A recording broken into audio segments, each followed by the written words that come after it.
Portrait of a winner. 3 common characteristics. Did you see them? Number 1, Bart was a winner because he knew, listen to this, he knew what he wanted and where to get it. We don't really know a lot about Bart other than the fact that he was blind. We don't know if he was blind from birth or if he was an accident at some point in his life, but we just know that he was blind. We're at the end of Jesus' ministry. Literally, the next week, Jesus is going to be crucified. By now, over 3 years, the fame of Jesus has spread wide and far. Bart has heard countless times of those who were blind but were able to see after they met Jesus. Those that were lame and were able to walk. Those that were raised from the dead. Don't you think that funeral directors hated to see Jesus coming? I mean, every time he approached a funeral procession, they lost a customer. You know what I'm saying? So, the miracles, those who had been possessed by demons set free, Bart had probably dreamed about an opportunity to meet Jesus. And when he heard the commotion, what's going on? Jesus of Nazareth is passing by. He went crazy. He began to scream and shout, Jesus, Son of David. This is a huge idea. When he said Son of David, that means that he was of the belief that the God of the Jews was the God of the universe. And that Jesus was the promised Messiah. And that Jesus and Jesus alone could meet the needs of his life.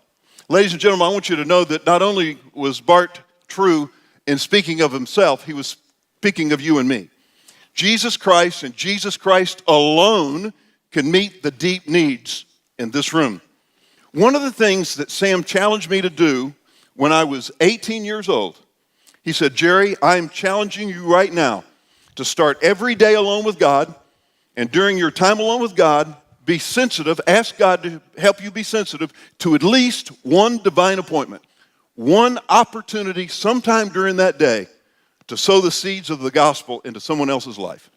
Well, I'm on my way in 1989 to Panama City, Florida. Now, you may not know this, but if you're going to die and go to heaven, you're going to have to go through Atlanta. You know what I'm saying? If you're going to die and go to heaven on Delta, you're going through Atlanta.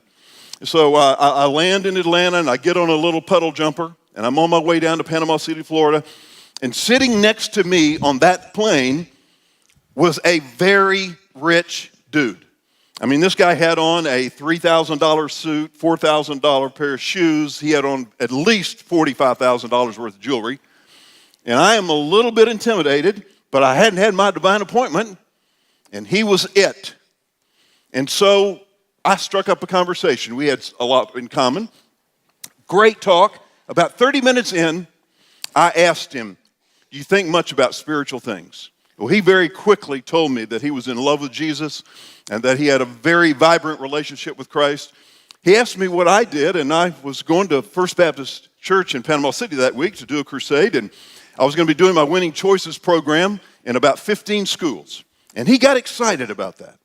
I introduced him when we landed to the pastor, and they already knew each other. And as I got in the car with the pastor to go to the hotel, the pastor said, Jerry, do you have any idea who that was that you were sitting next to? I said, he was a very rich car dealer who loves Jesus. That's all I know. He said, Jerry, you were sitting next to the chairman of the Republican Party. And ladies and gentlemen, it was through that relationship that my Winning Choices program became a part of the President's War on Drugs. It was because of that relationship I got to spend the next 3 years representing President Bush in 15 to 20 schools a week. It was because of that relationship that doors have opened to speak in corporations and military bases around the world. And it was all because I was just trying to be obedient to do what God wanted me to do today. Are you getting this picture? It's only as we grow to maturity in Christ and do what God is calling us to do today that we're going to know what he wants us to do in the future.